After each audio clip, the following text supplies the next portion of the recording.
जी अस्सलाम वालेकुम। कैफ 7 आज के लेक्चर आगाज करते हैं। Lecture number 4। आज के लेक्चर में हम चैप्टर 8 सोर्सेज ऑफ कैपिटल को डिस्कस कर रहे थे। उसमें लर्निंग ऑब्जेक्टिव 3 था हमारा डेट, जो कल हमने स्टार्ट किया था। तकरीबन हाफ हमने कल कवर कर लिया था, रिमेनिंग हाफ हम आज के लेक्चर में डिस्कस करेंगे। जैसा कि प्रीवियस लेक्चर में आपके साथ डिस्कस हुआ था कि डेली बेसिस के ऊपर हमारा लाइव क्विज हुआ करेगा, तो उस क्विज का लिंक आपके ग्रुप में शेयर कर दिया गया व्हाट्सएप ग्रुप में। व्हाट्सएप ग्रुप में अगर आप एनरोल्ड हैं तो क्लिक कीजिए उसके ऊपर और ज्वाइन कर लीजिए। अगर आप एनरोल्ड नहीं हैं तो फिर आपके सामने अभी हम उसका यूआरएल शेयर कर देते हैं। menti.com पे आपने जाना है और आज के क्विज का जो कोड है वो आपने इसमें एंटर करना है। आज के क्विज का कोड क्या है जी?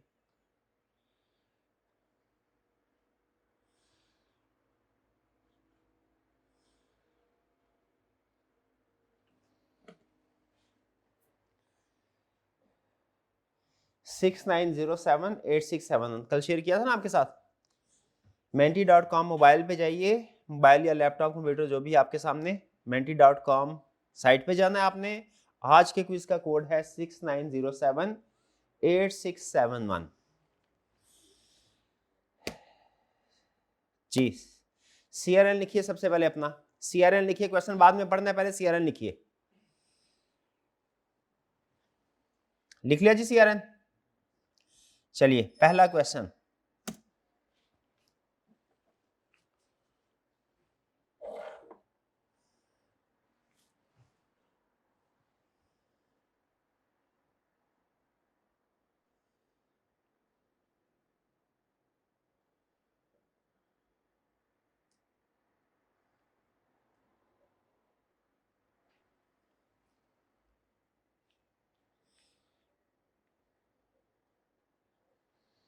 Orient textile mills funding expansion, ये याद रखिएगा, जब भी कोई कंपनी कोई बिजनेस एक्सपेंड करना चाहता है तो उसे कैपिटल की जरूरत लाजमी पड़ेगी। ये सूल याद रखिएगा, एक्सपेंशन के लिए कैपिटल की जरूरत लाजमी पड़ती है, पैसों की जरूरत, फंडिंग की जरूरत लाजमी पड़ती है।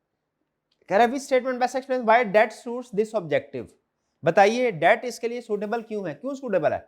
Debt finance normally preserves ownership, क्योंकि यहाँ पे क्वेश्चन में उसने बोला है क्या? Share holders want to retain control.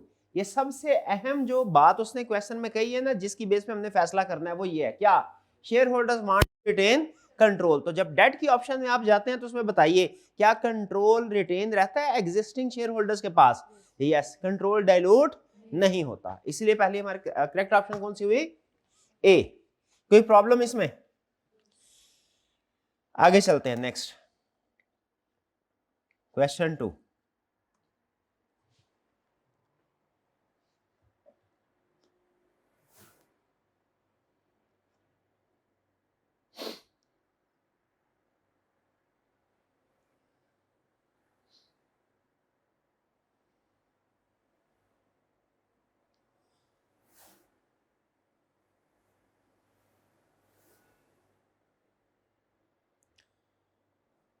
Nova Learning Network is comparing equity with debt. Which statement best explains why debt is often cheaper? Debt cheaper है ना ऑप्शन? डेट क्यों, वो ये पूछ रहा है। एक तो बड़ी अंडरस्टूड स्टेटमेंट बात है, आप वो क्या कि इंटरेस्ट टैक्स डिडक्टिबल है, इसकी वजह से। एक दूसरी बात भी उसने बोला है क्या? लेंडर्स सीक लोअर रिटर्न, यानी जो लोग हमें डेट प्रोवाइड करते हैं वो लोअर रिटर्न में भी राजी हो जाते हैं, उन्हें कम पैसे दें वो भी राजी हो जाते हैं। क्यों कम पैसों में राजी हो जाते हैं निस्बतन इक्विटी के? क्योंकि डेट जो है इसमें रिस्क कम होता है। हमारी फाइनेंस के जो सबसे बड़े असूल है ना, कुछ कुछ 10 असूल सबसे बड़े हमारी फाइनेंस के ना, बड़े बड़े एक्सपर्ट्स ने उन्होंने लिख के दिए हुए, उसमें से एक असूल ये है high risk high return. High risk high, इसको लिख लीजिए कि जिस जगह पे रिस्क हाई होगा वहां पे हमें इन्वेस्टर को रिटर्न भी हाई करनी पड़ेगी, पेमेंट भी हाई देनी पड़ेगी। तो डेट जो है मुझे बताइए इसमें रिस्क हाई है कि लो है?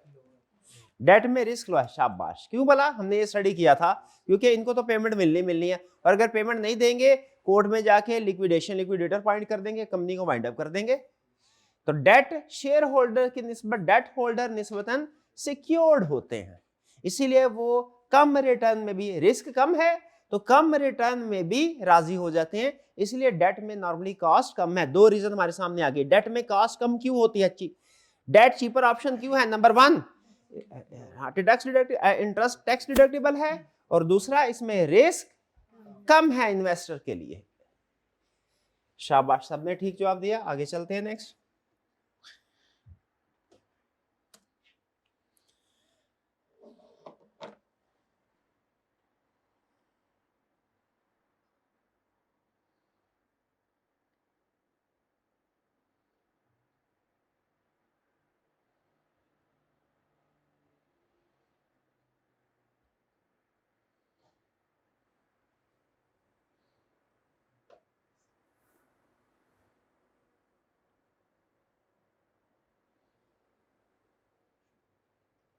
Helix Furniture Works has made loss but still made finance charges. Finance है मतलब इंटरेस्ट। कह रहा है which disadvantage debt is shown, क्या debt is unsuitable because interest must still be paid even in loss making years। ठीक है, आपको interest पे करना ही करना है। Next question,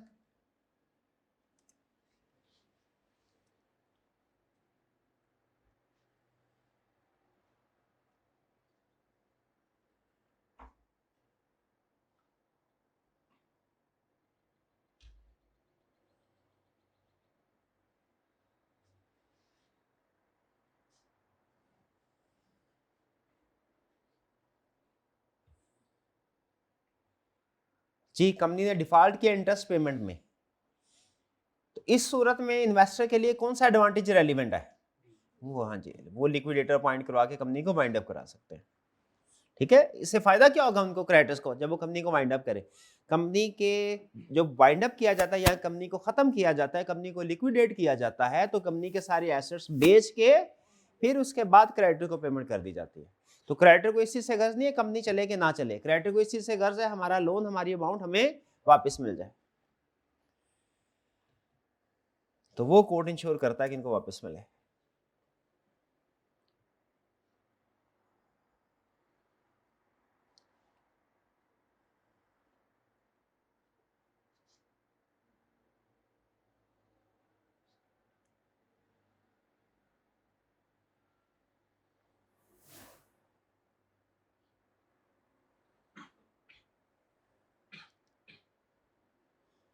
falcon wants to finance a plant.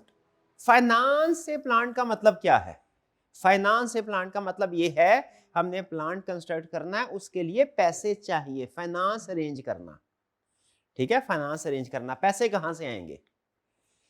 Character finance a plant with a 12 year useful life, which principle should guide the debt decision. कौन सा principal जो है वो यहाँ पे रेलिवेंट है, कौन सा प्रिंसिपल यहाँ पे रेलिवेंट है। उसने आपको प्रोजेक्ट की लाइफ, जिस प्रोजेक्ट के लिए लोन लेना है उस प्रोजेक्ट की उसने लाइफ आपको दे दी है, तो यहाँ पे कौन सा प्रिंसिपल रेलिवेंट है, ड्यूरेशन वाला, के लोन की ड्यूरेशन को किससे मैच करना चाहिए, एसेट के साथ, वो जो जरूरत आपने पूरी करनी है उसके लिहाज से। इसका मतलब ये हुआ हमें एक असूल पता चल गया, ये भी लिख लीजिए, अगर लॉन्ग टर्म के लिए फाइनेंस चाहिए, लॉन्ग टर्म नीड के लिए फाइनेंस चाहिए, तो आपको लॉन्ग टर्म लोन लेना पड़ेगा। Long term need is equal to long term loan, short term need is equal to short term loan, ये लिख लीजिए, ये एक असूल। ठीक है ना भाई, लॉन्ग टर्म नीड के लिए शॉर्ट टर्म फाइनेंस तो सूटेबल नहीं है, और शॉर्ट टर्म नीड के लिए लॉन्ग टर्म फाइनेंस भी सूटेबल नहीं है। ठीक, तो ये यहां पे उसने हमें प्रिंसिपल बताया। आगे चलते हैं, नेक्स्ट क्वेश्चन।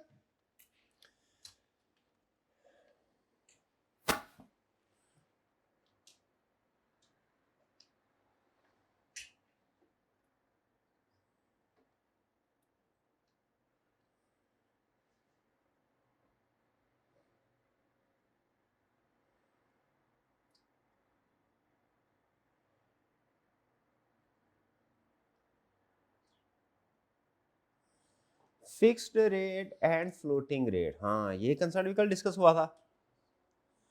कह रहा है which choice most appropriate, cash flow certainty is the priority, यानी कैश फ्लो सर्टन होना चाहिए, मतलब आप ये चाहते हैं कि कंफर्म हो कि हमने कितनी अमाउंट पे करनी है, तो ऐसी सिचुएशन में कौन सा वाली ऑप्शन बेहतर है, fixed rate. Fixed rate choose fixed debt because provide certainty even in financing debt looks cheaper. Floating debt चाहे शुरू में रेट कम भी हो लेकिन बाद में फिर भी ज्यादा हो सकता है, ठीक है, चेंज तो हो सकता है। सेकंड लास्ट क्वेश्चन,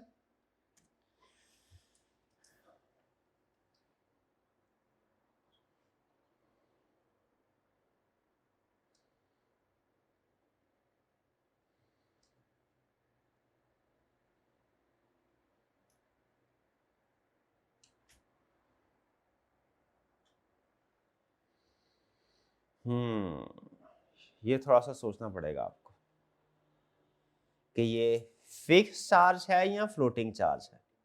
फ्लोटिंग कैसे पता चला फ्लोटिंग? उसने अगेंस्ट इन्वेंट्री एंड उसने स्पेसिफिक एसेट नहीं बताया, कैटेगरी ऑफ एसेट बताया। तो जब कैटेगरी ऑफ एसेट बता दे तो वो कौन से वाला चार्ज होता है, फ्लोट। और जब वो नाम लेके बताए एग्जैक्टली कौन से वाला एसेट तो फिर वो फिक्स चार्ज। क्या फिक्स एसेट्स पे जितने भी चार्ज क्रिएट होते हैं सारे फिक्स चार्ज है, ऐसा है क्या? नहीं। अगर हम स्टेटमेंट ये होती कि charges over all fix assets of company तो ये फ्लोटिंग चार्ज होता।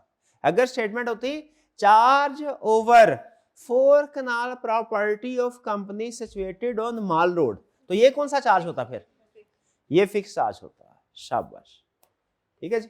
चलिए आगे चलते हैं। हो गया, शुक्रिया। नेक्स्ट लास्ट क्वेश्चन,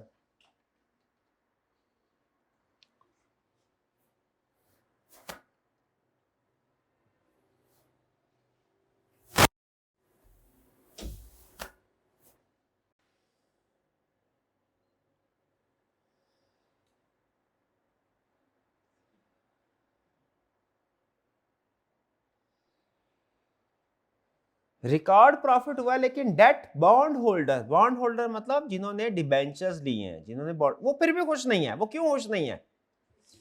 रिकॉर्ड, वो परेशान है। वो कहते हैं काश हमने शेयर ले लिए होते, शेयर्स ले लिए होते तो हम मालिक होते, तो रिकॉर्ड प्रॉफिट है, हमें भी रिकॉर्ड डिविडेंड मिलता। चलिए ये लास्ट क्वेश्चन भी हो गया, सबने ठीक बता दिया। अब हमारी क्लास के टॉपर्स जो ऑनलाइन स्टूडेंट्स हैं, अगर वो अटेम्प्ट करें इस क्विज को तो CRN के साथ OL लिख दिया करें ताकि हमारी टीम को ये आइडेंटिफाई करने में आसानी हो कि कौन सा स्टूडेंट फिजिकल वाला है और कौन सा ऑनलाइन वाला, ठीक है। अभी हमारे TA नहीं आए अभी, तो जब वो TA, हाँ जी बिल्कुल, शाबाश। चलिए आतिफ भाई प्राइज डिस्ट्रीब्यूट कर सकते हैं हम जी। तो फर्स्ट पोजीशन किन की है? शाबाश। Second position, third position, fourth position, fifth position, fifth दोनों की, सिक्स्थ पोजीशन ऑनलाइन की होगी, सेवंथ, सिक्स आपकी, okay, seven, eighth position, ninth position और 10th पोजीशन। चलिए जिन स्टूडेंट्स जो ऑनलाइन जिन स्टूडेंट्स की पोजीशन है उनको व्हाट्सएप ग्रुप में वो अपना स्क्रीनशॉट शेयर कर दे पोजीशन का। हमारे टीम मेंबर आपके साथ कांटेक्ट करके आपको जैज कैश, इजी पैसा वगैरह के जरिए से आपका प्राइस ट्रांसफर कर देंगे। शाबाश। चलिए अब चलते हैं हम अपने लेक्चर की तरफ। कल के लेक्चर में हमने क्या स्टडी किया था? हमने स्टडी किया था डेट और उसके फीचर्स, यानी लेफ्ट पार्ट अपने माइंड मैप का। आज हम क्या स्टडी करने जा रहे हैं?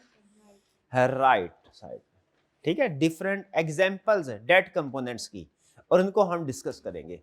इसमें जो एग्जांपल हमारे नेक्स्ट टॉपिक यानी कॉस्ट ऑफ कैपिटल के लिहाज से ज्यादा अहम होगी, आपको पता है, उसे फिर हम थोड़ा ज्यादा डिस्कशन करेंगे। तैयार है जी?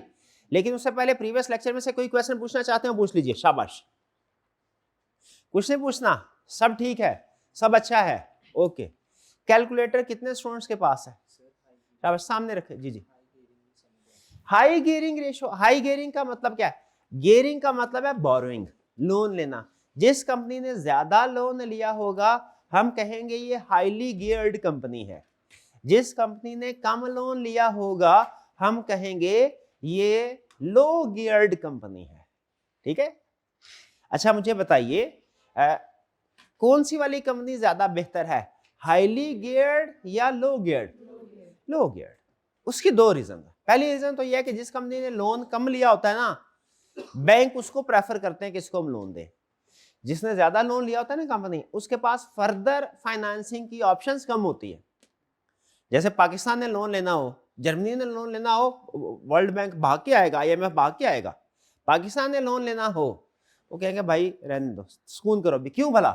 ऑलरेडी आपने इतने लोन लिए हुए, आप वापस कैसे करेंगे? तो हाईली गियर्ड कंपनी के पास फर्दर लोन लेने की कैपेसिटी कम होती है। ठीक है, एक रीजन ये है कि लो गियर्ड कंपनी बेहतर है। दूसरी रीजन ये होती है कि जो हाईली गियर्ड कंपनी है इसमें रिस्क ऑफ डिफॉल्ट भी ज्यादा होता है, कि अगर इसने इंटरेस्ट पेमेंट करने में, अगर इसने लोन रीपेमेंट करने में कोई डिले कर दिया, कोई 19-20 कर दिया, तो क्रेडिटर कोर्ट के पास जाके इसको लिक्विडेट कर सकते हैं। इसीलिए हाईली गियर्ड कंपनी नो, लो गियर्ड कंपनी यस। क्लियर हुआ मेरे भाई? ये और कोई क्वेश्चन? रिडेम्पशन वैल्यू किसे कहते हैं? शाबाश। रिडेम्पशन वैल्यू का मतलब है जब कोई एक टर्म है सिक्योरिटी, सिक्योरिटी, ठीक है, बोली जाती है। एक तो सिक्योरिटी का मतलब होता है ना जमानत के तौर पे चीजें रखवाना। सिक्योरिटी का वर्ड जो है ये हमारी फाइनेंस में दो मीनिंग्स में, दो कंटेक्स्ट में यूज होगा। एक इसका मतलब होता है जब आप कोई लोन लेते हैं तो उसमें जमानत के तौर पे कोई चीज, जमानत कैसे लिखते हैं ये, हाँ तकरीबन जमानत के तौर पे कोई चीज रखवाते हैं, वो है सिक्योरिटी। वो होता है सिंगुलर फॉर्म सिक्योरिटी। एक होता है सिक्योरिटी प्लूरल फॉर्म में, सिक्योरिटीज। सिक्योरिटीज इससे मुराद होते हैं शेयर्स प्लस डिबेंचर्स दोनों। जब कोई कंसेप्ट सिर्फ शेयर्स पे अप्लाई होता है ना, तो हम वो टर्म यूज करते हैं शेयर्स। जब कोई कंसेप्ट सिर्फ डिबेंचर पे अप्लाई होगा तो हम टर्म यूज करेंगे डिबेंचर। और जब कोई कंसेप्ट दोनों पे अप्लाई होगा तो हम क्या, जैसे shares payment dividend on share is not tax deductible, ये कंसेप्ट सिर्फ शेयर्स का है। Interest on debenture is tax deductible. और अगर मैं कहूं कि company can arrange finance by issuing shares और डिबेंचर, ये भी ठीक है, लेकिन इसको अगर शॉर्ट करना चाहो तो मैं कैसे बोलूंगा? Company can arrange finance by issuing securities, securities. ठीक है, ये बात ध्यान में रखिएगा। डन जी। अच्छा, अब कोई सिक्योरिटीज, कुछ सिक्योरिटीज रिडीमेबल होती हैं, कुछ इरिडीमेबल होती हैं।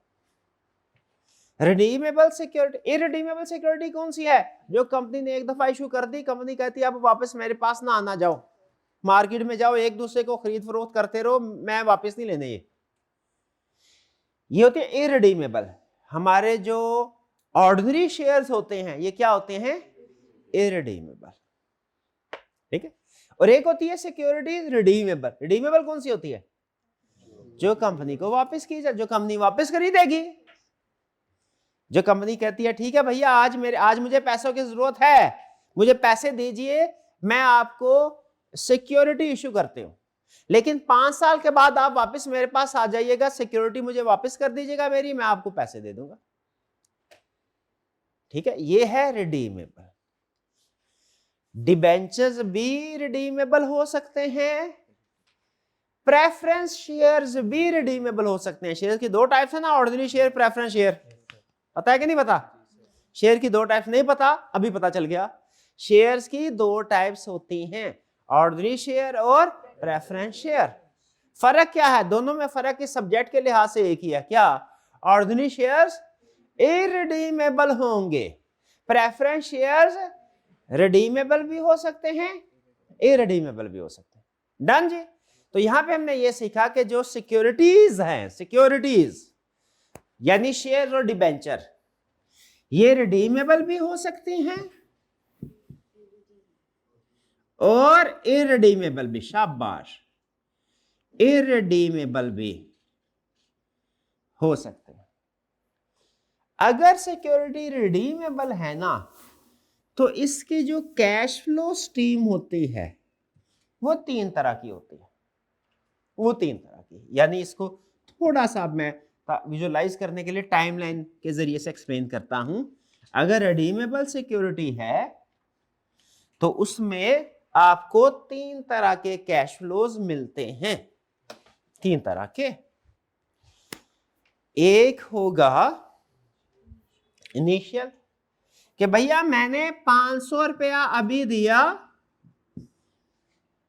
और सिक्योरिटी हासिल कर ली, यह है इनिशियल। ठीक है। फिर इसके बाद क्या होगा, ऑपरेटिंग, कि जैसे ये ईयर 1 है, ये ईयर 2 है, ये ईयर 3 है, ये ईयर 4 है, ये ईयर 5 है। अब मुझे इसके बदले में ईयर 1 में भी 50 रुपीज, अब मैं इन्वेस्टर के पॉइंट ऑफ व्यू से आपको समझा रहा हूं, वैसे एक ही कंसेप्ट है, इन्वेस्टर के पॉइंट ऑफ व्यू से हो या कंपनी के पॉइंट ऑफ व्यू से। इन्वेस्टर ने 500 रुपया खर्च किया और उसे क्या मिला, उसे ईयर 1 में 50 रुपए इंटरेस्ट मिला, ईयर 2 में 50 रुपए इंटरेस्ट मिला, ये पॉजिटिव है, ये नेगेटिव था। ईयर 3 में 50 रुपए इंटरेस्ट मिला, ईयर 4 में 50 रुपए इंटरेस्ट मिला, ईयर 5 में 50 रुपए इंटरेस्ट मिला। डन। लेकिन ईयर 5 में एक और चीज मिलेगी, हाँ, ये रिडीमेबल है ना, ये वापस भी तो होना है। तो ईयर 5 में इसको 500 रुपया मजीद मिलेगा। ये सारा कैश फ्लो स्ट्रीम समझ आ गया आपको। अब आपके क्वेश्चन की तरफ आते हैं जो आपने पूछा है कि टर्मिनल वैल्यू क्या है। इसको हम कहते हैं इनिशियल वैल्यू या परचेज प्राइस या कॉस्ट या market value at start of cash flow. Student different exam में टर्म यूज करता है। ये हमारा इनिशियल कैश फ्लो। ये जो है ना, ये ईयर 1 से लेके ईयर 5 तक, इसको कहते हैं operating cash flow. Operating cash flow वो होता है जो हर साल अकर होता है। ऑपरेटिंग कैश फ्लो क्या होता है, जो हर साल अकर होता है। और ये जो लास्ट ईयर में एंड पे आपको 500 रुपीज मिलना है, इसको बोलते हैं terminal value, maturity value. Maturity value को बोलते हैं, क्योंकि ये एट टाइम ऑफ मैच्योरिटी, जब उसका टाइम पीरियड पूरा हो जाएगा, मैच्योरिटी उसी को बोलते हैं ना, तब मिलेगा। ठीक है। और टर्मिनल वैल्यू क्योंकि लास्ट, जैसे वो बस जाती है ना टर्मिनल पे, आखिरी उसका सफर, वो स्टॉप वही होता है, तो इसका जो आखिरी स्टॉप है।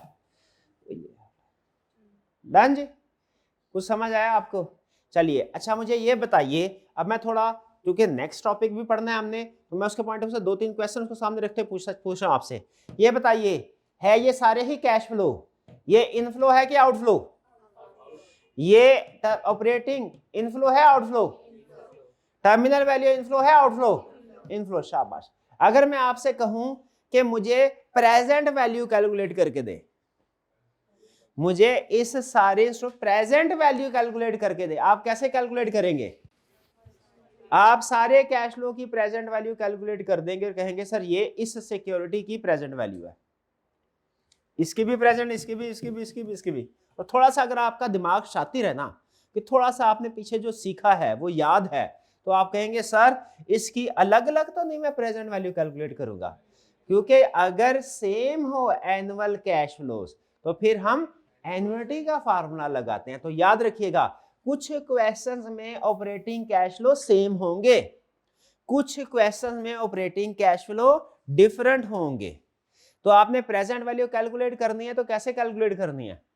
अगर ऑपरेटिंग कैश फ्लो सेम है तो आपने एन्युटी का फार्मूला लगाना है, चाहे 3 साल का क्वेश्चन हो या 10 साल का क्वेश्चन। ठीक है। तो ये लग जाएगी एन्युटी, और ये क्या लगेगा? Simple discounting. शाबाश।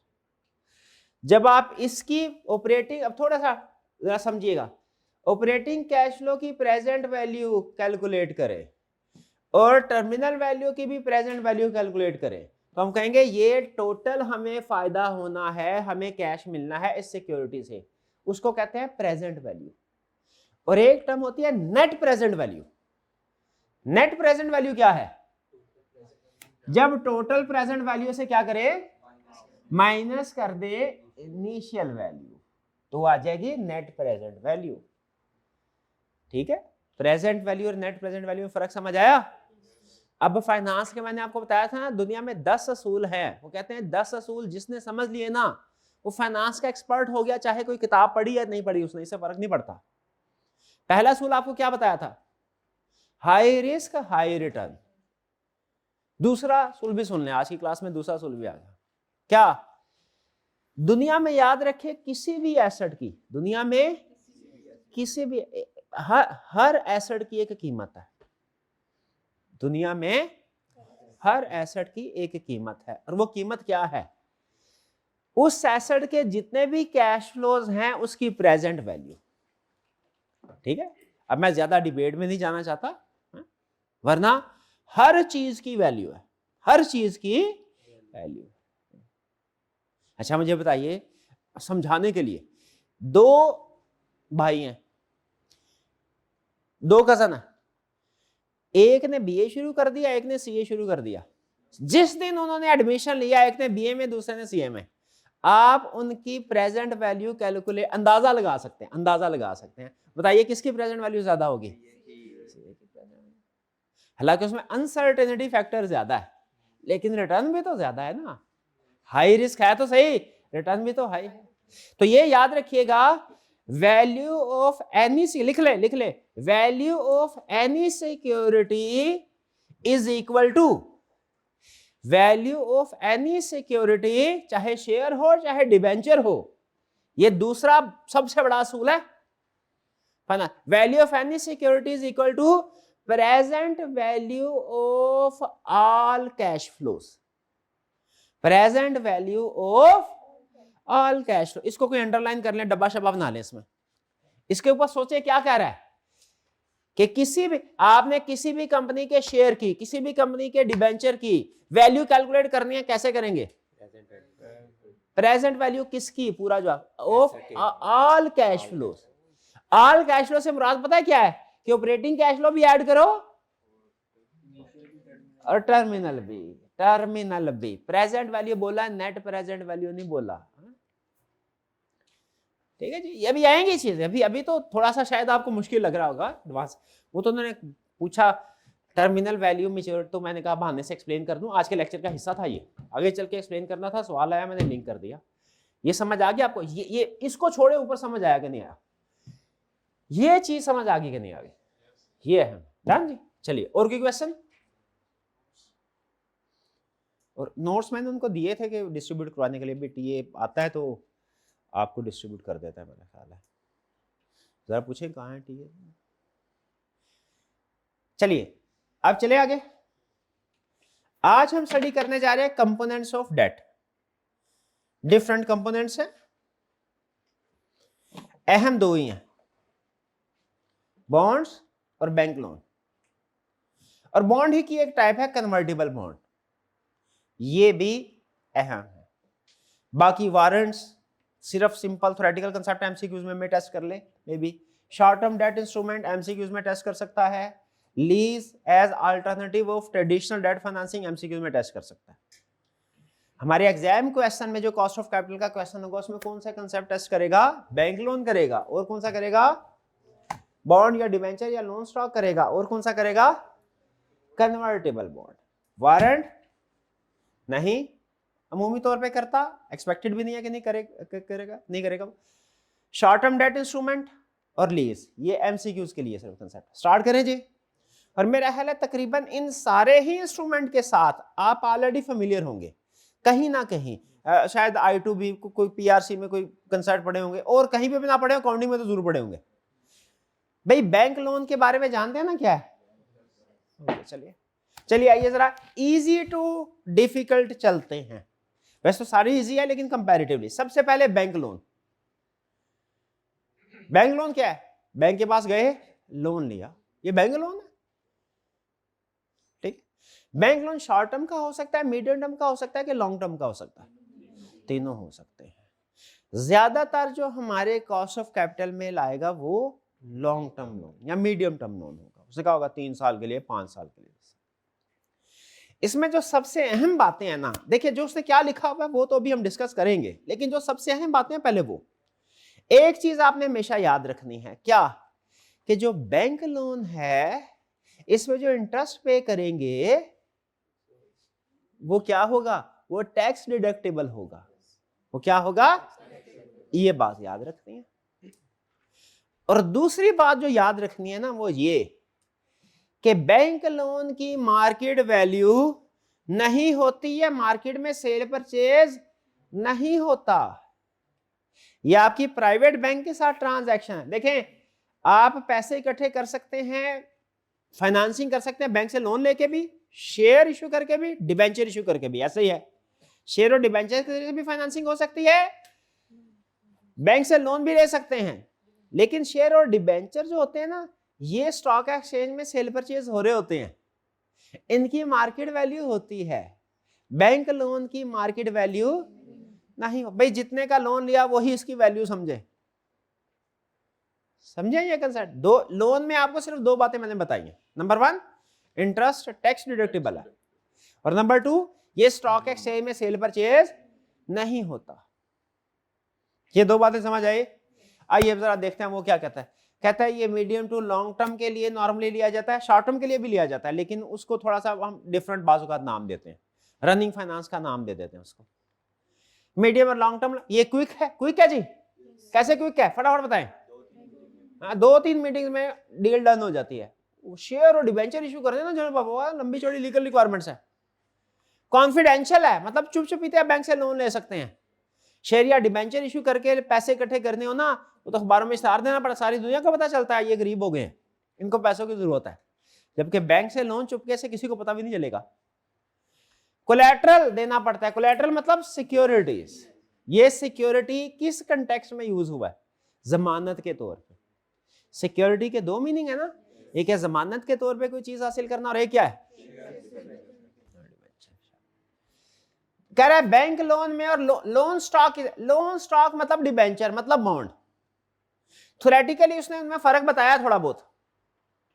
थ्योरेटिकली उसने ये फर्क है, ये फर्क डेट इंस्ट्रूमेंट, असल में कोई फर्क नहीं है। न्यूमेरिकल क्वेश्चन के पॉइंट ऑफ से भी कोई फर्क नहीं है, लेकिन फिर भी एमसीक्यू में पूछ सकते हैं, इसलिए हम इसको पढ़ेंगे जरूर। फिलहाल आप लोन स्टॉक को समझे। बैंक लोन और लोन स्टॉक में लोन स्टॉक और डिबेंचर और बॉन्ड में कोई फर्क नहीं है। तो मुझे बताइए, बैंक लोन को अगर डिबेंचर के साथ कंपेयर करें क्या फर्क निकलेगा। स्पीड, कौन सा वाला स्पीड ही है। कॉस्ट, किसकी कॉस्ट हाई है, डिबेंचर्स की। फ्लेक्सिबिलिटी, बैंक लोन फ्लेक्सिबल, क्या मतलब कभी कम कर लिया कभी ज्यादा कर, दिल किया तो अभी सारा पे कर दिया, ज्यादा प्रॉफिट आया तो हो सकता है 5 साल के लिए लोन लिया था, क्या दूसरे साल के एंड पे सारा रीपे कर सकते हैं, बिल्कुल कर सकते हैं। टर्म्स एंड कंडीशन भी चेंज कर सकते हैं। दरमियान में दो पार्टी है ना, आपस में बैठ के टेबल में बैठ के बाद में वो टर्म्स एंड कंडीशन को चेंज भी कर सकती है। डिबेंचर्स की टर्म्स एंड कंडीशन चेंज नहीं हो सकती। वो एक दफा आपने जब इशू कर दिया तो आपको वो सारी की सारी उन्हीं टर्म्स एंड कंडीशन पे चलना पड़ेगा जो एक दफा एग्री हो गया। यानी डिबेंचर में जो आप एग्रीमेंट करेंगे वो पत्थर पे लकीर हो गया, लेकिन बैंक के साथ जब लोन का एग्रीमेंट किया वो चेंज हो सकता है। भाई बैंक लोन क्लियर हो गया जी, आगे चलते हैं। इसमें कोई प्रॉब्लम तो नहीं। तो बैंक लोन में आपको सबसे अहम बातें जो हमने आगे यूज करनी है वो क्या बताई, टैक्स डिडक्टेबल है, नो मार्केट, मार्केट में सेल परचेज नहीं होता। चलिए अब आगे चलते हैं। बॉन्ड और डिबेंचर या लोन स्टॉक, बॉन्ड डिबेंचर या लोन स्टॉक, थ्योरेटिकली इनमें फर्क है, प्रैक्टिकली मैंने आपको बताया कोई फर्क नहीं आपने ज्यादा रखना। फाइनल कह रहे बॉन्ड क्या मतलब है, फिक्स्ड कूपन। हाँ ये कूपन रेट समझ, कूपन रेट क्या होता है ये समझ। Coupon rate is equal to, लिख ले, coupon rate is equal to interest rate on bond. Coupon rate is equal, ये टर्म्स जो है ना ये पक्की करनी है आपने घर जाके। Coupon rate is equal to on bond. Finance में ना याद रखिए कुछ टर्म्स यूज की जाती है। हालांकि वो अब आम जुबान में अल्टरनेट उसका सिंपल वेरिएंट भी होता है, लेकिन एक ट्रेडिशन होती है। जैसे कुछ चीज खरीदने के लिए टर्म यूज होती है बाय करना और परचेज करना भी, लेकिन अकाउंटेंट के मुंह से हमेशा आप एक ही लफ्ज सुनेंगे जब भी वो चीज खरीदेगा, वो क्या, परचेज। बाय, बाय का लफ्ज उसके मुंह से नहीं सुनेंगे अकाउंटेंट के मुंह से, हालांकि दोनों का मतलब एग्जैक्टली सेम है, ट्रेडिशन है। तो इस तरह कुछ टर्म्स ऐसी हैं फाइनेंस में बोली जाएंगी, आपको लगेगा इसका एक अल्टरनेट इजी वेरिएंट मौजूद है, लेकिन वो आम लोगों के लिए, जो फाइनेंस के एक्सपर्ट है, मैनेजर, वो क्या बोलेंगे उसको। तो कूपन रेट का मतलब क्या है, इंटरेस्ट रेट ऑन बॉन्ड। यानी अगर आज कंपनी ने बॉन्ड इशू किया, उसके ऊपर 10% रेट ऑफ इंटरेस्ट देना है कंपनी ने, तो क्या बोला जाएगा, कूपन रेट कितना है। और एक 8% बोले, अच्छा मुझे बताइए, बॉन्ड इशू करे तो 10% रेट ऑफ इंटरेस्ट लगेगा, बैंक से लोन लेने के लिए जाएं तो 8% लगेगा, बॉन्ड पे 10%, लोन के ऊपर 8%, कूपन रेट क्या है, 10% बॉन्ड वाला, 8% लोन, बैंक लोन वाला के दोनों 10%। शाबाश, कूपन रेट बोला जाता है बॉन्ड के कंटेक्स्ट में, ठीक है। Fix coupon, coupon rate fix है जी। अच्छा तो मुझे याद आया, वो बैंक में वो होता था वो वेरिएबल रेट और फिक्स रेट, हाँ बॉन्ड में फिक्स रेट ही होगा इसका मतलब, ओके ठीक है। रीपेबल एट मैच्योरिटी, तो जाहिर है वो तो हमें पता है, जो रिडीमेबल बॉन्ड होगा, नॉर्मली बॉन्ड्स रीपेबल होते हैं, रिडीमेबल होते हैं।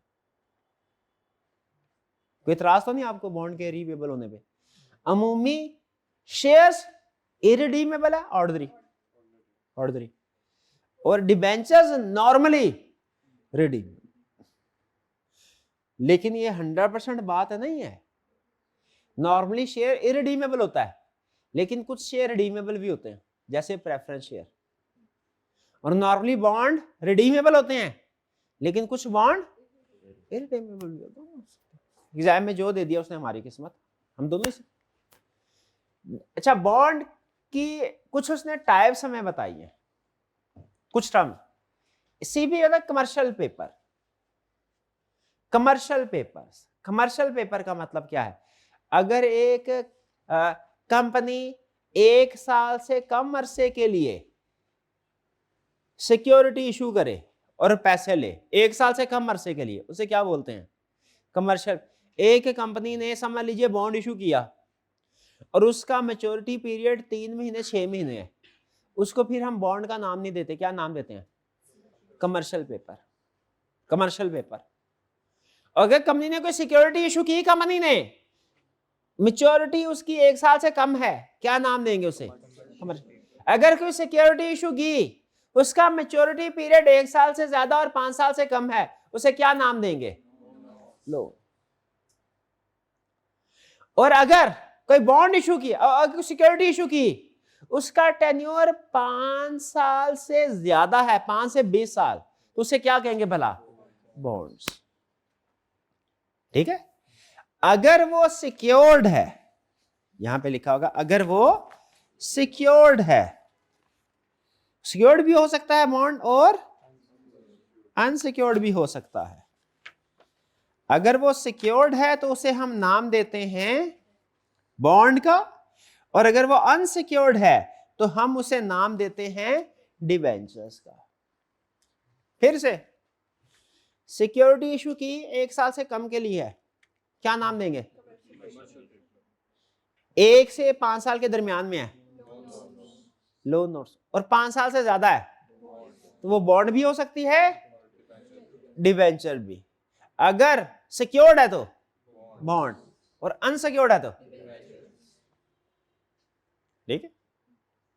लेकिन याद रखें, ये सिर्फ इसी कंसेप्ट में टाइप्स चलेंगी।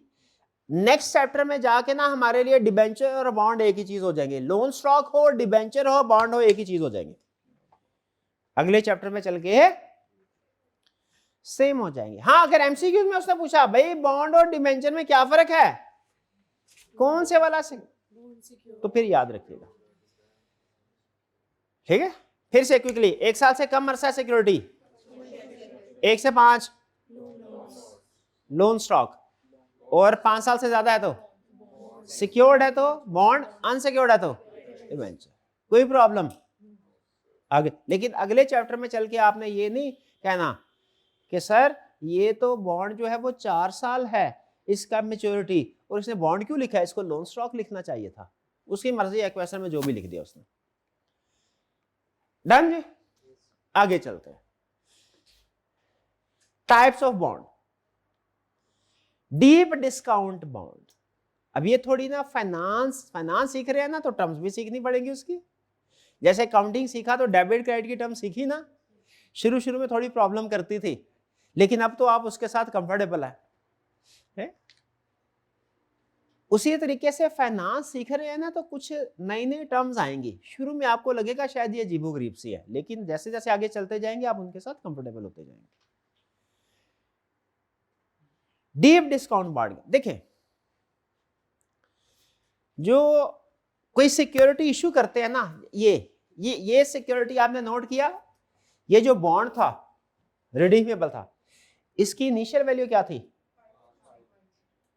और टर्मिनल वैल्यू क्या थी, और ऑपरेटिंग कैश फ्लो। अब इसमें थोड़ा ट्विस्ट लेके आऊं, क्वेश्चन के अंदर अगर उसने कहा हुआ है ना, फर्ज कीजिए ये उसने था, इसका कूपन रेट कितना वाला 10%, क्वेश्चन में अगर उसने कहा है कि टैक्स रेट इज 30%, तो बताइए क्या फर्क पड़ेगा हमारे इस कैश फ्लो स्ट्रीम पे। क्वेश्चन के अंदर एक एडिशनल इंफॉर्मेशन दे दी, क्या tax rate is, coupon rate तो पहले दिया हुआ है 10%, टैक्स रेट इज 30%। बताइए 3 कैश फ्लोज आपके सामने हैं, initial, operating, terminal, additional information है टैक्स रेट इज 30%। बताइए क्या फर्क पड़ेगा क्वेश्चन पे? इन्वेस्टर के पॉइंट ऑफ व्यू कुछ भी नहीं, कंपनी के पॉइंट ऑफ व्यू से क्या फर्क पड़ेगा? हाँ, टैक्स सेव होगा।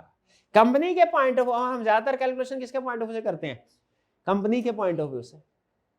तो अगर उसने क्वेश्चन के अंदर टैक्स रेट 30% दे दिया ना, ये सेम रहेगा, ये तो टैक्स डिडक्टेबल नहीं ना होता, टर्मिनल वैल्यू सेम रहेगी, ये लोन रीपेमेंट है, ये भी टैक्स डिडक्टेबल नहीं होती, इंटरेस्ट पेमेंट चेंज हो जाएगी, ये हर साल अब 50 नहीं आएगी, बल्कि आएगी 50 मल्टीप्लाइड बाय 0.7। ये क्या आ जाएगी कैलकुलेशन भाई, इसको समझें। अगर क्वेश्चन के अंदर उसने टैक्स रेट भी इंक्लूड किया है, तो जो आपकी कंपनी ने इंटरेस्ट पेमेंट करनी है कंपनी ने, वो फिर 50 नहीं होगी, वो कम हो जाएगी। क्यों? क्योंकि टैक्स बेनिफिट भी तो मिलेगा भाई। टैक्स बेनिफिट कैसे मिलेगा? कंपनी 50 रुपए खर्चा बढ़ाएगी तो उसका प्रॉफिट कम हो जाएगा, उस प्रॉफिट के ऊपर 30% के लिहाज से टैक्स देना था वो भी बच जाएगा। खर्चा बढ़ा, इंटरेस्ट एक्सपेंस बढ़ गया, दूसरी तरफ टैक्स एक्सपेंस कम हो गया। भाई बात समझ रहे हैं? इंटरेस्ट एक्सपेंस 50 रुपए से बढ़ा और इसकी वजह से प्रॉफिट कम हुआ, प्रॉफिट का 30% टैक्स देना था, 15 रुपए से टैक्स भी कम हो गया 30% से। तो इसका मतलब हमारी नेट कॉस्ट क्या आई? ग्रॉस के नेट। वो कैसे कैलकुलेट होगी? वो आपने कैलकुलेट करनी है एग्जाम में ऐसे, 50 मल्टीप्लाइड बाय 0.7, 35 आ जाएगी। फिर अगर टैक्स रेट क्वेश्चन में दिया हुआ, कुछ समझ आ रही है कि नहीं? कैलकुलेशन जैसे समझा रहा हूं आपने वैसे ही करनी है। वैसे तो आपकी अपनी मर्जी है, जैसे तरीके से कंफर्टेबल हो कर सकते हैं, लेकिन मैं एक अपनी तरफ से जो एक एफिशिएंट या इजी वे होगा कैलकुलेशन का, वो आपको बताता रहूंगा। क्योंकि हमारी कोशिश होगी कैलकुलेशन का तरीकाकार, मेथोडोलॉजी ऐसे हो जो कि सिर्फ एक टॉपिक में नहीं बाकी टॉपिक में भी यूज हो। ये नहीं एक चैप्टर में कैलकुलेशन किसी और तरीके से, दूसरे में किसी और तरीके से। ठीक है, तो ये कैलकुलेशन अक्सर हमारी चलेगी। वरना इसको ऐसे भी कर सकते हैं, 50 है, फिर उसके बाद 50 का 30% लिया और 50 में से 30% 15 माइनस करके 35 कर दिया। वो कैलकुलेशन 3 स्टेप में जाएगी, ये कैलकुलेशन एक स्टेप में हो। एग्जाम में याद रखिएगा, जितने कम बटन प्रेस करेंगे ना कैलकुलेटर के, उतना ही गलती का चांस कम होगा और उतना ही टाइम आपका बचेगा। तो इसलिए जहां कहीं दो कैलकुलेशन होगी और दोनों करेक्ट है तो हम उसमें से एक फॉलो करेंगे, कौन सी वाली, जिसमें जो शॉर्ट है, ये चीज डन। ओके, अब क्वेश्चन में मजीद इंफॉर्मेशन ऐड करूं। अगर टैक्स रेट उसने दे दिया तो बताइए जरा कौन सा कैश फ्लो इफेक्ट होगा, इनिशियल, ऑपरेटिंग, टर्मिनल के तीनों। और अगर किसी ने टर्मिनल को भी टैक्स पेमेंट कर दी कि जैसे लोन को रीपे कर रहे हैं वो भी एक्सपेंस के तौर पे रिकॉर्ड कर लिया, तो उसकी क्लास होनी चाहिए कि नहीं, पक्की बात है, फिर आप एतराज तो नहीं ना करेंगे। ओके शाबाश, डन। अगली बात सुने, फाइनेंस में एक टर्म होती है at par, at discount, at premium. जब 100 रुपए की चीज मार्केट में 100 रुपए की ही मिल रही हो, इसे कहते हैं एट पार। पार का मतलब पता है, इक्वल। एट, जब 100 रुपए की चीज 80 रुपए में मिल रही हो, डिस्काउंट। और जब 100 रुपए की चीज 120 में मिल रही हो, प्रीमियम। ठीक है। अगर क्वेश्चन के अंदर उसने कह दिया, अब देखते हैं आपको कुछ समझ लग रही है कि नहीं लग रही। क्वेश्चन के अंदर उसने कह दिया कि भैया एक सिक्योरिटी है issued at par, issued at, तो इनिशियल वैल्यू क्या आएगी 500। उसने बोला रिडीमेबल एट पार, टर्मिनल के 500। ओके, अच्छा अब आएगा issued at par, redeemable at premium of 10%। Terminal value क्या आ गई, ये हुई ना बात। Issued at par, redeemable at discount of 20%,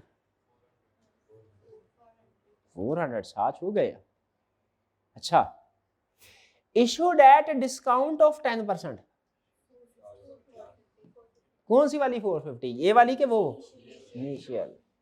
जब issued at par premium discount होगा तो उसका मतलब ये है, और जब redeemable at par premium discount होगा तो उसका मतलब, बस हो गया क्वेश्चन, हो गया। बस एक कंसेप्ट जिससे बात निकली थी। अगर 500 रुपए की सिक्योरिटी है, 100 रुपया मार्केट, फर्ज करें 100 रुपया मार्केट, 100 रुपया उसकी फेस वैल्यू है। अगर रिडीमेबल 100 पे है, क्या कहेंगे, रिडीमेबल एट पार। 100 की वैल्यू है, 100 पे ही रिडीम होगी एट पार। 100 की 120 पे रिडीम होगी, 100 की 80 पे होगी। और अगर सिचुएशन हो पाकिस्तान जैसे कि पाकिस्तान में इंटरनेशनल मार्केट स्कूक बॉन्ड शेयर करते हैं, 4 5 साल 6 साल पुरानी बात है, इंटरनेट पैसों की जरूरत तो पाकिस्तान को हमेशा ही रहती है ना, तो मार्केट में कोई खरीद ही नहीं रहा था। उनका भाई इसका कुछ पता नहीं है इंटरेस्ट भी दे पाएंगे कि नहीं दे पाएंगे, फिर इस पर ये तो एक लोन लेते हैं, नया लोन लेते हैं पुराना लोन रीपे करने के लिए। तो इन्वेस्टर का कॉन्फिडेंस पाकिस्तान के बॉन्ड पे ज्यादा नहीं था। पाकिस्तान ने कहा डिस्काउंट देते हैं, 100 का बॉन्ड है 80 का ले लो। उन्होंने कहा टेंशन ही कोई नहीं, आपकी तो इन्फ्लेशन ही बढ़ी है, आपकी करेंसी भी डीवैल्यू होती है, नहीं लेना हमने। पाकिस्तान ने कहा चलो 100 का 75 का ले लो, उसने कहा नहीं लेना। 45 पे आके बात डन हुई।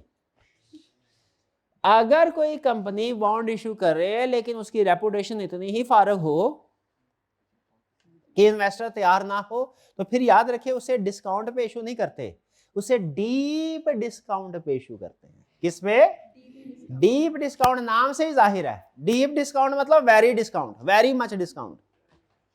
ठीक है, वेरी मच। इसमें जो इन्वेस्टर होता है उसको फायदा किस चीज का होता है भला, एंड पे जाके डीप डिस्काउंट बॉन्ड अगर होगा ना, जितना डीप डिस्काउंट होगा एंड पे जाके कैपिटल गेन उतना ही ज्यादा होगा। अगर 100 रुपए वाला बॉन्ड 45 का इशू किया है, तो जब मैच्योरिटी पीरियड आएगा कितना गेन होगा इन्वेस्टर को, 55 रुपए का। डीप डिस्काउंट, डीप डिस्काउंट में असल फायदा इंटरेस्ट का नहीं होता, वो तो होता ही है। असल फायदा किस चीज का होता है, जब वो कैपिटल गेन, क्या gain on redemption, deep discount में असल फायदा कहां होता है? ये कोई बस कंसेप्ट समझ लिया काफी है कैलकुलेशन में, ये वाली चीज कैलकुलेशन में भी यूज हो गया कि आपने टेस्ट किया। जीरो कूपन बॉन्ड, अब इसमें अगर फाइनेंस समझ रहे हैं तो रीजन आप बताएंगे, मैं नहीं बताऊंगा। जीरो कूपन बॉन्ड मुझे बताइए आप, नाम से क्या समझ आ रही है आपको? ये बॉन्ड है, ये तो समझ आ गया, जीरो कूपन बॉन्ड है तो मतलब बॉन्ड है। उसका इंटरेस्ट रेट क्या है? 0%। सवाल ये है कि अगर किसी बॉन्ड का इंटरेस्ट रेट 0% है, उसे कौन पागल खरीदेगा? कोई दोस्त नहीं। हाँ, उसको इन्वेस्टर खरीदेंगे। किस वजह से? उसकी रिडेम्पशन वैल्यू ज्यादा होगी। जीरो कूपन बॉन्ड तभी लोग लेते हैं जब आप उसको हाईली डिस्काउंट पे दे, तो इसलिए अक्सर जो जीरो कूपन बॉन्ड होते हैं वो डीप डिस्काउंट भी होते हैं। जीरो कूपन बॉन्ड में अगर एग्जाम में मुझे बताइए एक, अब आपने बताना है, ये 5 पेपर का क्वेश्चन आपके सामने रख रहा हूं, एग्जाम में जीरो कूपन बॉन्ड आ गया, बच्चे कहने लगे सर ये तो नॉर्मली पूछता ही नहीं था, हमने इसकी तैयारी ज्यादा नहीं की थी तो बड़ा मुश्किल सवाल आ गया। क्या इस दफा पेपर में उसने जीरो कूपन बॉन्ड की कैलकुलेशन पूछ ली? मुझे बताइए नॉर्मल बॉन्ड की प्रेजेंट वैल्यू कैलकुलेट करना आसान है कि जीरो कूपन बॉन्ड की? बताइए क्यों? क्या ऑपरेटिंग कैश फ्लो है ही नहीं। ये चीज नॉर्मल बॉन्ड में तो आपको एनएमडी की कैलकुलेशन भी करनी है और टर्मिनल वैल्यू की भी। जब जीरो कूपन बॉन्ड होगा सिर्फ एक कैलकुलेशन टर्मिनल की, एनएमडी की कैलकुलेशन जीरो कूपन बॉन्ड में है ही नहीं। क्यों नहीं है? इंटरेस्ट नहीं मिल रहा। जीरो कूपन बॉन्ड समझ आया? इसलिए जीरो कूपन बॉन्ड तभी मार्केट में चलेगा जब वो डीप डिस्काउंट होगा। डिस्काउंट नहीं दिया ना तो कोई नहीं लेगा। मैं आपसे कहूं 100 रुपये आज दो, 4 साल बाद 100 रुपया लेना, दरमियान में कुछ भी नहीं मिलेगा। आपने कहा देखा हूं, निकला हूं, हाँ तो क्यों कोई लेगा? नहीं लेगा कोई। तो इसीलिए जीरो कूपन बॉन्ड का डिस्काउंट होना निश्चित है, कंफर्म है, लाजमी है। यूरो बॉन्ड किसे कहते हैं? छोटा सा कंसेप्ट, अगर पाकिस्तान में आप बॉन्ड पाक रुपीज में इशू करें तो नॉर्मल है, पाकिस्तान में बॉन्ड आप किसी फॉरेन करेंसी में डॉलर में इशू करें तो फिर से क्या बोलते हैं? Euro bond. यूरो बॉन्ड क्या है? वो बॉन्ड जो लोकल करेंसी में ना हो। सिंपल, डन जी। अब मुझे बताइए सारे अल्फाज, डीप डिस्काउंट मतलब समझ आया? या फाइनेंस के आहिस्ता आहिस्ता एक्सपर्ट बन रहे हैं, टर्म्स यूज, आइंदा डायरेक्ट टर्म यूज होंगी तो समझ जाएंगे इसका मतलब क्या है। चलिए आगे चलते हैं। कन्वर्टेबल बॉन्ड, हाँ जी नहीं, डीप डिस्काउंट की कोई रेंज कोई कंफर्म नहीं है। नॉर्मली 60 से 40-60% के दरमियान में डीप डिस्काउंट होता है। एग्जाम में आपसे ये नहीं पूछेगा कि 20% डिस्काउंट है बताओ डीप है कि नहीं, 40% डिस्काउंट है बताओ डीप है कि, ये नहीं पूछेगा। सिर्फ इतना कहेगा फेस वैल्यू इतनी है और डिस्काउंट 40% है, कैलकुलेशन करो। आपने फेस वैल्यू से डिस्काउंट को नेट करके वैल्यू पुट करनी है। कन्वर्टेबल बॉन्ड क्या है? देखिए, एक होता है इक्विटी शेयर्स, एक होता है डेट वेंचर, एक इनके दरमियान में भी चीज होती है जिसमें दोनों खुसूसियात होती हैं, उसे कहते हैं हाइब्रिड सिक्योरिटी, या उसकी ये एग्जांपल है कन्वर्टेबल बॉन्ड एंड वारंट। एक सिक्योरिटी क्या हुई? शेयर। एक सिक्योरिटी क्या हुई? एक सिक्योरिटी क्या हुई? तीसरी हाइब्रिड। हाइब्रिड सिक्योरिटी ऐसी सिक्योरिटी है जो जिंदगी गुजारती है डिबेंचर की तरह और मरती है शेयर की तरह। दोनों एलिमेंट आ गए। हाइब्रिड सिक्योरिटी, हाइब्रिड मॉडल ऐसा होता है ना, हाइब्रिड गाड़ी सुना है ना आपने, हाइब्रिड कार, वो गैस पे भी चलती है पेट्रोल पे भी चलती है। अब तो बिल्कुल ही ना गैस ना पेट्रोल है आजकल। उसी तरह हाइब्रिड सिक्योरिटी कौन सी है? जिसमें दोनों कौन से, जिसमें शेयर वाला इक्विटी वाला फीचर भी हो, डिबेंचर वाला फीचर भी हो।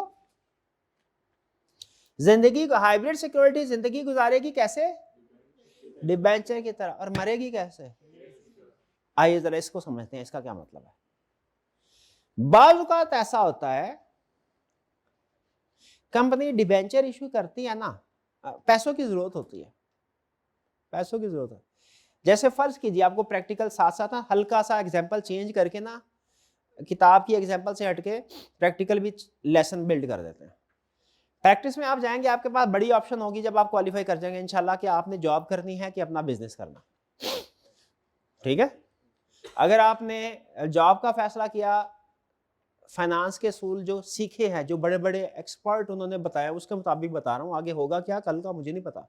जॉब का फैसला किया आपने, सारी जिंदगी सुकून में गुजरेगी आपकी, और कभी आप अमीर नहीं बन सकेंगे।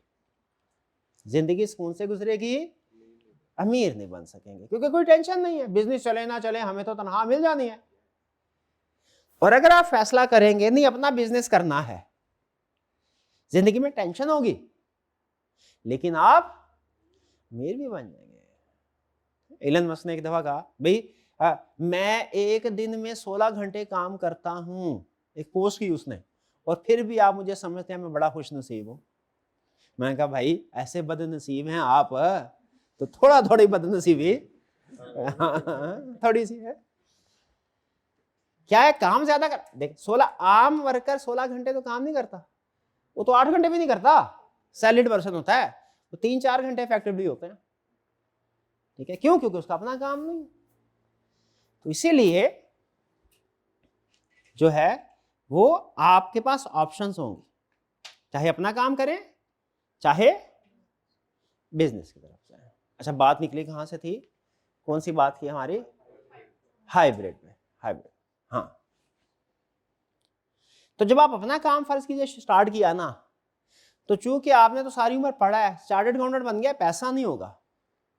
आप किसी से कहेंगे यार मुझे उधार दे दो, मैं आपको ना कुछ अरसे 3 साल के बाद वापस कर दूंगा, जरा अपना बिजनेस सेटअप कर लो, सॉफ्टवेयर हाउस बनाना। वो कहेगा शाबाश, जब पैसों की जरूरत है तो मेरे से पैसे ले लोगे, ये वो बंदा कहेगा आपको। और जब मुनाफा आना शुरू होगा तो तब आप मेरे पैसे मुझे वापस कर देंगे और मुनाफा सारा खुद रखेंगे। नहीं दूंगा, एक शर्त पे दूंगा, क्या, पैसे दे देता हूं अभी। अब देखिए, अब ये चूंकि हम फाइनेंस पढ़ रहे हैं और फाइनेंस में इंटरेस्ट को भी इंक्लूड करते हैं, तो यहाँ पे मकसद सिर्फ इंटरेस्ट, जहां कहीं पूरे सेशन में जिक्र होगा ना इंटरेस्ट का, ये सिर्फ कंसेप्ट समझाने की हद तक है। मैं इंटरेस्ट लेने और देने को इंतहाई डिस्करेज करता हूँ, और आपको पता है क्या रीजन है, इस्लामिक इंतहाई। लेकिन मिसाल में जाहिर है फाइनेंस है, कंसेप्ट है, तो वो तो डिस्कस करना पड़ेगा। एग्जाम में आई क्या पूछेगा तो बताना तो पड़ेगा आपको, लेकिन उसका मकसद ये नहीं है कि आप इंटरेस्ट लेने और देने के लिए तैयार हो जाए। उसका मकसद ये है कि आप इंटरेस्ट को समझे, जिस चीज को खत्म करना हो ना उसको समझना जरूरी है, समझे बगैर से खत्म नहीं ना कर सकते। तो नियत क्या होगी, मेरी कम से कम नियत ये है, आपकी भी यही नियत होनी चाहिए कि हम इंटरेस्ट सिस्टम को समझ रहे हैं, क्यों, ताकि इसको खत्म कर सके, इसका अल्टरनेट प्रेजेंट कर सके। इस नियत के साथ हम इंटरेस्ट को तो वो कहेगा भैया ऐसा है कि जब टफ टाइम आया तो मैं साथ हूं, और जब इजी टाइम आएगा तुम्हारा 3 साल बाद, तो मुझे लोन देके तुम वापस कर दोगे। ना ना ना ना, एक शर्त पे दूंगा, क्या, पैसे देता हूं, हर साल मुझे इंटरेस्ट दो। जब 3 साल बाद तुम्हारा इजी टाइम शुरू हो, प्रॉफिट आना शुरू हो जाए, तो तब तुमने मुझे इस डेट को वापस नहीं करना, इसे इक्विटी में कन्वर्ट कर देना, मैं भी मालिक बनूंगा तुम्हारे साथ, मैं भी मालिक बनूंगा। अब मुझे बताइए, आप बड़ी ना करेंगे लेकिन और कोई रास्ता नहीं है, मानेंगे कि नहीं मानेंगे। अब ये जो टर्म्स एंड कंडीशन है, ना तो ये शेयर है, ना 100% शेयर है, ना 100%, ये इनिशियली डिबेंचर है जिसने मैच्योरिटी पीरियड पे जाके शेयर में कन्वर्ट हो जाना है। इसे कहते हैं हाइब्रिड। ठीक है, इसकी 2 टाइप्स हैं, कन्वर्टेबल बॉन्ड और वारंट। ज्यादातर कन्वर्टेबल बॉन्ड यूज होगी। ठीक है, कन्वर्टेबल बॉन्ड क्या आपको समझ आई होगी, ऐसा बॉन्ड जो शुरू में बॉन्ड की तरह ही चलेगा, एंड में जाके उस बंदे के पास ऑप्शन होगी क्या, चाहे तो इक्विटी शेयर में कन्वर्ट कर लो, चाहे पैसे लेके निकलो। उस वक्त वो बंदा फैसला करेगा मेरे लिए क्या बेहतर है। अगर इक्विटी में, अगर आपका बिजनेस अच्छा चल पड़ा तो वो क्या कहेगा, इक्विटी में कन्वर्ट कर दो। अगर आपका बिजनेस डाउन गया, कहेगा भाई मैंने इस बिजनेस से दूर भागना है, मुझे पैसे वापस कर दो। कन्वर्टेबल बॉन्ड यानी जो कन्वर्टेबल इनटू ऑर्डिनरी शेयर्स है। कन्वर्टेबल बॉन्ड ऐसा कैसा बॉन्ड है, कन्वर्टेबल बॉन्ड किसको बोलते हैं, ऐसा बॉन्ड जो at maturity period convertible into ordinary shares है, इक्विटी शेयर्स है। कन्वर्टेबल इन्वेस्टर के लिए अच्छा है कि नहीं अच्छा, कंपनी के लिए थोड़ा मतलब है। कंपनी भी कहेगी चलो ठीक है भाई जरूरत पूरी हो रही है कोई बात नहीं, कम से कम फौरी तौर पे तो शेयर इशू नहीं ना कर रहे हैं, कम से कम फौरी तौर पे तो हमारी अर्निंग पर शेयर डाउन नहीं ना जाएगी। फर्दर शेयर इशू करे तो अर्निंग पर शेयर डाउन जाती है ना। तो कंपनी कहेगी चलो ये हमारे बिजनेस में मेरी सीट के साथ आके बैठेगा ये बंदा, चलो अभी तो नहीं ना बैठेगा, 3 साल बाद ही आके बैठेगा। कन्वर्टेबल बॉन्ड का समझ आ गया आपको। अब प्रैक्टिकली अगर तो एक ही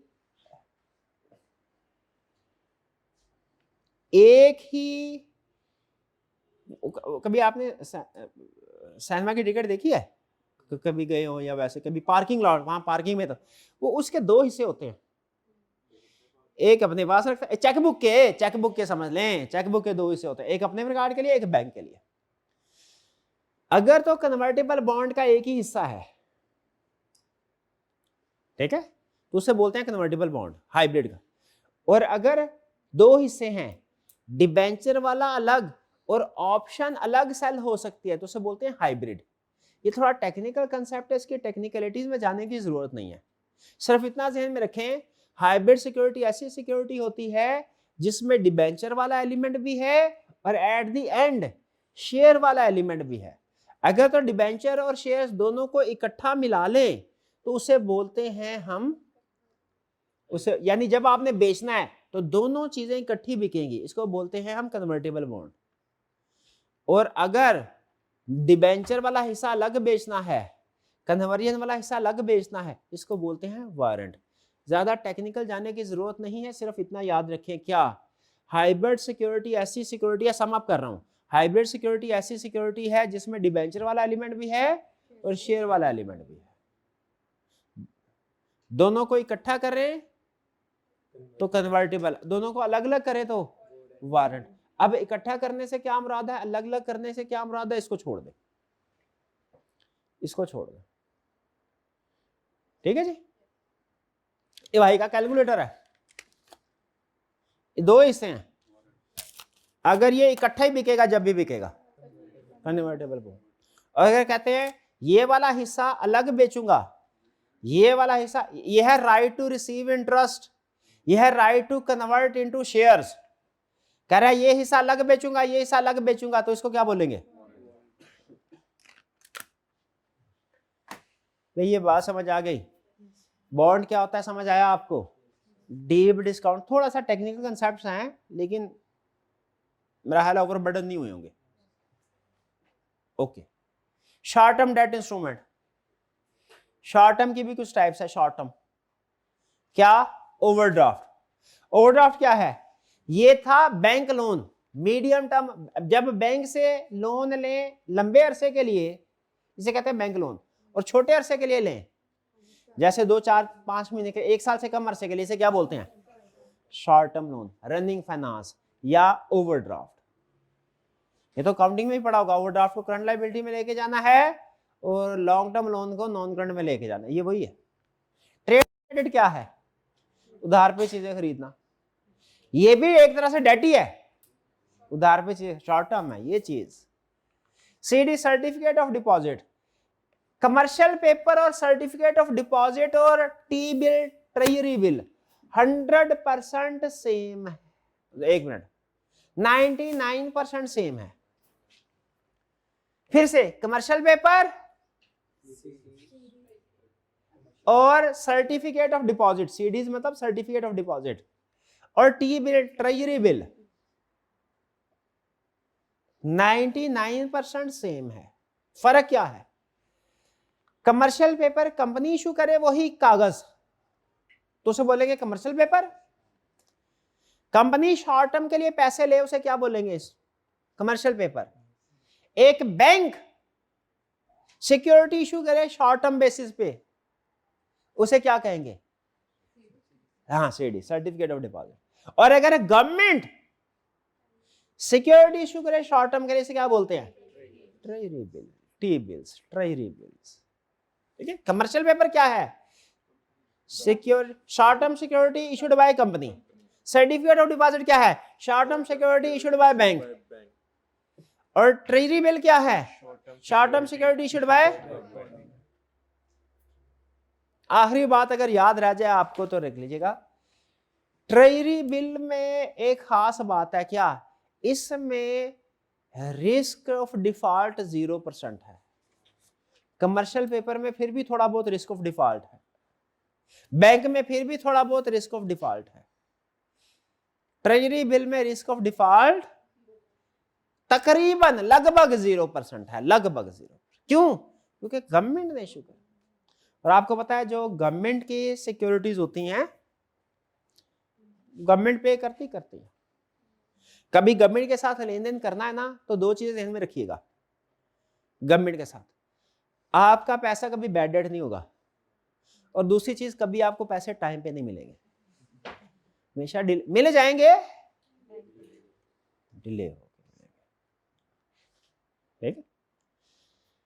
लीज, ये तो मेरे से ज्यादा बेहतर पता है आपको लीज क्या है। दो तरह की लीज है, फाइनेंस लीज और ऑपरेटिंग लीज। ये तो वाकई सच में आपको मेरे से ज्यादा पता है, पर लीज पढ़ा हुआ आपने। फाइनेंस लीज में रिस्क, एक्सीडेंट हो जाए, नुकसान किसका है? लेसर कौन होता है? एसेट देता है, और लेने वाला क्या होता है? लेसी।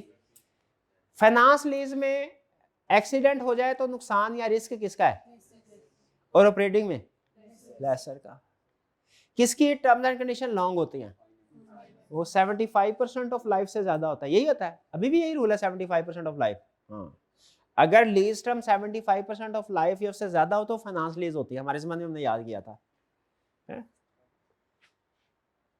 75 टीटी बीपीओ 90, 75 लाइफ हो, टीटी टाइटल ट्रांसफर हो, बार्गेन परचेज ऑप्शन होती थी बीपीओ, और 90 present value 90% of fair value हो। कोई इस तरह के रूल होते थे।